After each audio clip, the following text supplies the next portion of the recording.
Bollywood music fashion সহ বিশ্বময় ঘটে যাওয়া খবর নিয়ে আমাদের আজকের আয়োজন। অস্ত্রোপচারের পর সাইফ আলী খান বিপদমুক্ত বলে জানিয়েছেন চিকিৎসকরা। অন্যদিকে এরই মধ্যে ছুরিকাঘাত করা এক দুর্বৃত্তের ছবি প্রকাশ করেছে পুলিশ।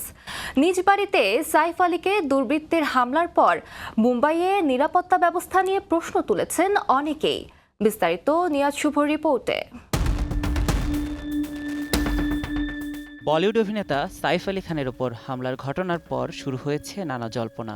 কেন তার উপর আঘাত করা হয়েছে তা জানতে উদ্গ্রীব ভক্তরা।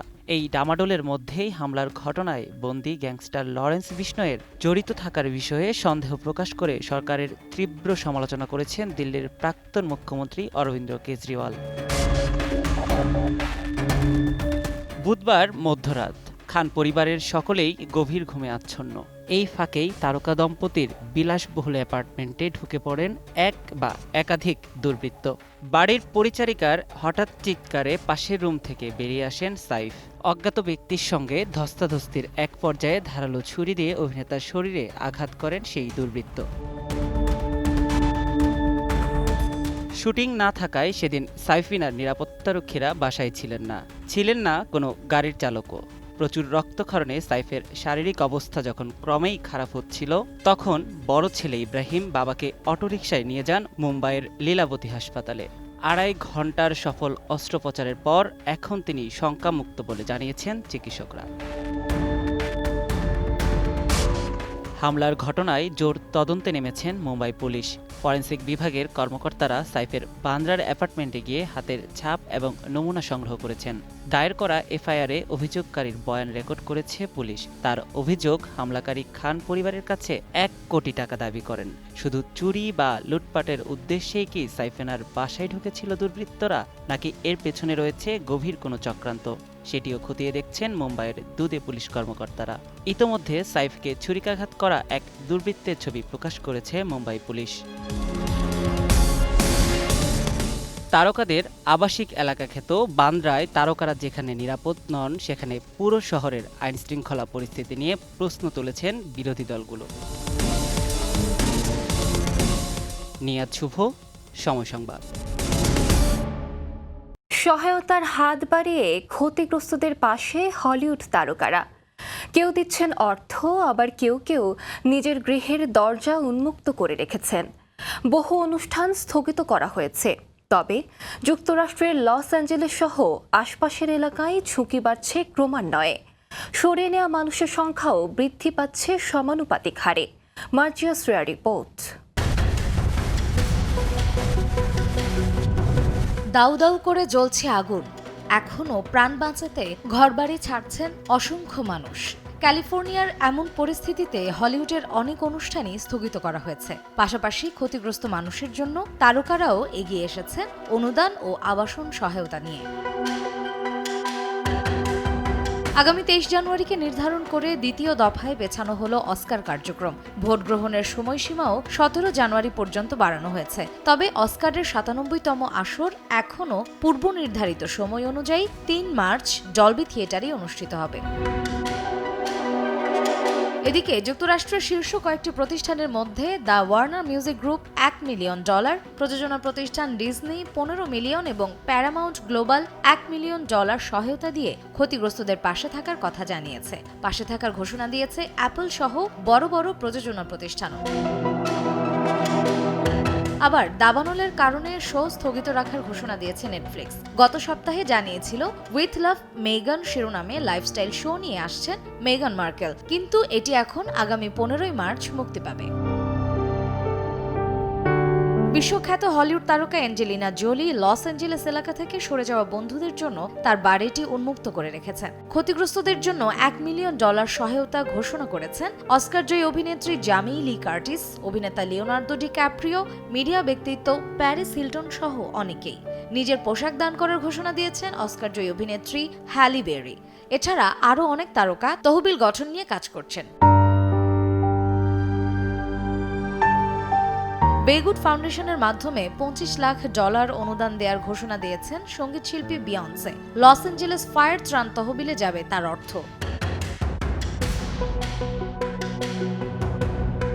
ধ্বংসাত্মক এই দাবানলে হতাহত হয়েছেন বহু মানুষ। পুড়ে গেছে 12,000-এর বেশি বাড়িঘর ও স্থাপনা। সব হারিয়ে গৃহহীন হয়েছেন অন্তত 1.25 লাখ বাসিন্দা। মার্জিয়া শ্রেয়া, সময় সংবাদ। এবার কলকাতার প্রেক্ষাগৃহে মুক্তি পেয়েছে ঢালিউড নায়িকা পরিমণি অভিনীত সিনেমা ফেলু বক্সি। দেবরাজ সিনহা পরিচালিত এই চলচ্চিত্রে অভিনয় করেছেন পরিমণি। তবে ভিসা জটিলতার কারণে ছবির প্রিমিয়ারে থাকতে পারছেন না পরি। ডানা কাটা পড়ে বলেই হয়তো নিজের অভিষেক সিনেমার প্রিমিয়ারে উড়ে যেতে পারলেন না ঢাকাই সিনেমার আলোচিত অভিনেত্রী পরিমণি। সামাজিক মাধ্যমে এসে অনুরাগীদের কাছে নিজের আক্ষেপের কথা ভাগ করে নিলেন রহস্যে ঘেরা ফেলু বক্সির লাবণ্য। শুক্রবার মুক্তি পেয়েছে দেবরাজ সিনহা পরিচালিত পরিমণির প্রথম সিনেমা। যেহেতু জিয়াউল ফারুক অপূর্ব তার প্রথম সিনেমা চালচিত্রের প্রিমিয়ারে যেতে পারেননি, তাই জল্পনা ছিল পরিমণির কি হবে। তার অভিষেক সিনেমার প্রিমিয়ারে সে কি যেতে পারবেন? সব ধোঁয়াশাকে পেছনে ফেলেছে পরিমণির দেয়া এক ফেসবুক পোস্ট। জানালেন কাঁটাতারের ওপারের সহশিল্পীদের কাছে যেতে পারছেন না, খুব মিস করছেন তাদের। বৃহস্পতিবার বিকেলে ফেসবুক পোস্টে পরিমণি লেখেন, 17 জানুয়ারি 2025-এ তার প্রথম সিনেমা ফেলু বক্সি রিলিজ হবে। এটা তার জন্য অন্যরকম স্পেশাল। পরি আরও লেখেন, ছবি রিলিজের এই আনন্দের মুহূর্তে ভীষণ মন খারাপ তার। ভিসাটা হলো না, কান্না পাচ্ছে তার। আক্ষেপ করে বলেন, ডানা কাটা পরি বলেই আজ উড়ে যেতে পারি না। সবশেষ নিজে কলকাতা যেতে না পারলেও ফেলু বক্সির লাবণ্যকে দেখার জন্য দর্শকদের হলে যাওয়ার আমন্ত্রণ জানান পরি। পরি ছাড়াও অভিনয় করেছেন কলকাতার সোহম চক্রবর্তী ও অভিনেত্রী মধুমিতা সরকার। জান্নাতুল দোলনা, সময় সংবাদ। এক জীবন যেন বহু জীবনের সমষ্টি। হাসিয়েছেন আবার কাঁদিয়েছেন বিশ্বের কোটি মানুষকে। ছিলেন তিনি ঊর্ধ্বগামী, ছুঁতে চেয়েছিলেন আকাশ। বিশ্ব চলচ্চিত্রের কিংবদন্তি চার্লি চ্যাপলিনকে নিয়ে এখনও আগ্রহের কমতি নেই। মহাজীবনকে নিয়ে এবারের প্রতিবেদন সাজিয়েছেন তানভীর হাসান।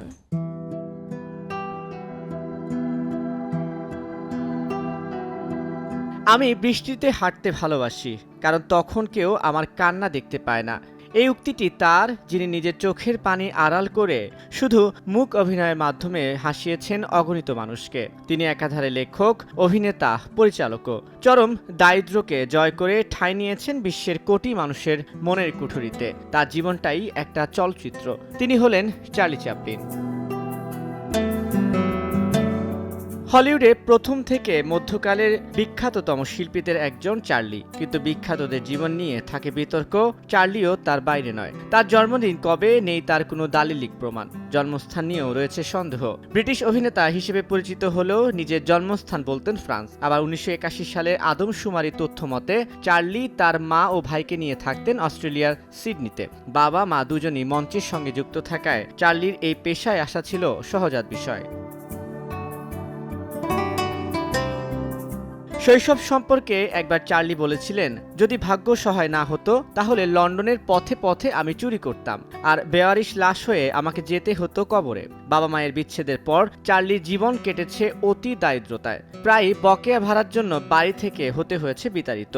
মুদি দোকান, ডাক্তারখানা, কাগজ বিক্রি কিংবা রঙের দোকানে দিনমজুরি, এভাবেই কেটেছে শৈশব। 9 বছর বয়সে নাচের দলে কমেডিয়ান হিসেবেও কাজ করতে হয়েছে তাকে। চার্লির জীবনের প্রথম আশীর্বাদ ফ্রেন্ড কার্নো থিয়েটারের সঙ্গে চুক্তিবদ্ধ হওয়া। এরপর ইংল্যান্ড থেকে পাড়ি জমান যুক্তরাষ্ট্রে। 1914 সালে 25 বছর বয়সে মেকিং এ লিভিং সিনেমার মাধ্যমে প্রথম সিনেমায় অভিনয় করেন তিনি। তবে 15 সালে নিজের সৃষ্ট দ্য ট্রাম্প বা ভবঘুরে চরিত্রটি দিয়ে তিনি বিশ্ব চলচ্চিত্রে আলোড়ন সৃষ্টি করেন। এরপর একে একে the gold rush, a dog's life, shoulder arms, the kid, the সার্কাসের মতো সিনেমা ছিল তার অমর সৃষ্টি। বর্ণিল ক্যারিয়ারে চার্লি চ্যাপলিন মানুষের ভালোবাসা পেয়েছেন অঢেল, তবে প্রাপ্তির ঝুলি ভারী হয় জীবনের শেষ ভাগে। 1975 সালে তাকে নাইট উপাধিতে ভূষিত করে ব্রিটিশ সরকার। এর আগে 1962 সালে অক্সফোর্ড বিশ্ববিদ্যালয় ও ডারহাম বিশ্ববিদ্যালয় তাকে সম্মানসূচক ডক্টর অফ লেটার্স দেন। 1971 সালে ফ্রান্স সরকার লেজিও দন্ডের কমান্ডার উপাধিতে ভূষিত করেন। এছাড়া গোল্ডেন লায়ন পুরস্কার সহ 3বার একাডেমিক অ্যাওয়ার্ড পেয়েছিলেন বিশ্ব চলচ্চিত্রের এই কিংবদন্তি। তানভীর হাসান, সময় সংবাদ।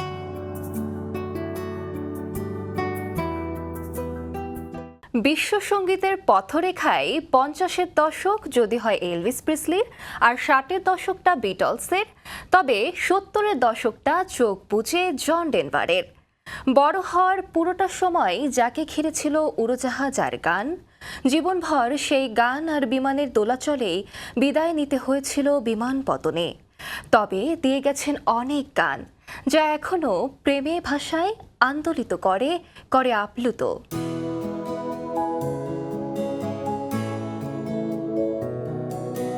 স্মৃতি এক অদ্ভুত মায়াজগৎ, ছেড়ে আসলেও ছেড়ে যায় না। তাই তো জন্মভূমি থেকে শত মাইল দূরে থেকেও জীবনের বাঁকে বাঁকে মানুষ ফিরে যেতে চায় সেই পুরনো ঠিকানায়। ঘর ছেড়ে দূরে থাকা মানুষের নিড়ে ফেরার চিরন্তন বাসনা শাশ্বত হয়ে আছে জন ডেনভারের কণ্ঠে। ভার্জিনিয়ার পাহাড়ে ঘেরা আঁকাবাঁকা পথ ধরে তার ঘরে ফেরার আকুতি আজও স্পর্শ করে প্রতিটি হৃদয়ে। ডেনভারের জন্ম আমেরিকার নিউ মেক্সিকোতে। 1964 সালে শুধু গানের জন্য পাড়ি জমান লস অ্যাঞ্জেলসে। এরপর রাইমস অ্যান্ড রিজনস অ্যালবাম দিয়ে তার সোলো ক্যারিয়ার শুরু। এই অ্যালবামের living on a jet plane গানটি তুমুল জনপ্রিয়তা পায়। চাঁদ মিচেল ট্রিও ব্যান্ডে লিড সিঙ্গার হিসাবে যোগ দেওয়াটা জনের জীবনের উল্লেখযোগ্য ঘটনা। এখানেই প্রথম পরিচয় হয় অ্যানি মার্টেলের সঙ্গে। প্রিয়তমা অ্যানি মার্টেলকে উৎসর্গ করে তার লেখা গানটি আজও যেন শাশ্বত প্রেমের প্রকাশ।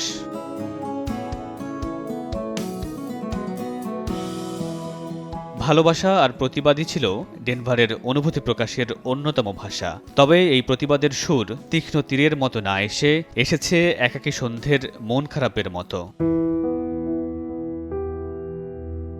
1997 সালের অভিশপ্ত 12ই অক্টোবরে ব্যক্তিগত বিমান নিয়ে ডেনভার উড়াল দিয়েছিলেন আকাশে। আকস্মিক দুর্ঘটনায় তিনি আর না ফিরলেও কান্ট্রি রোডসের ব্যাকুল করা সুর আজও নাড়া দেয় অনুভূতির দুয়ারে। মামুনুর রশিদ পনেল, সময় সংবাদ।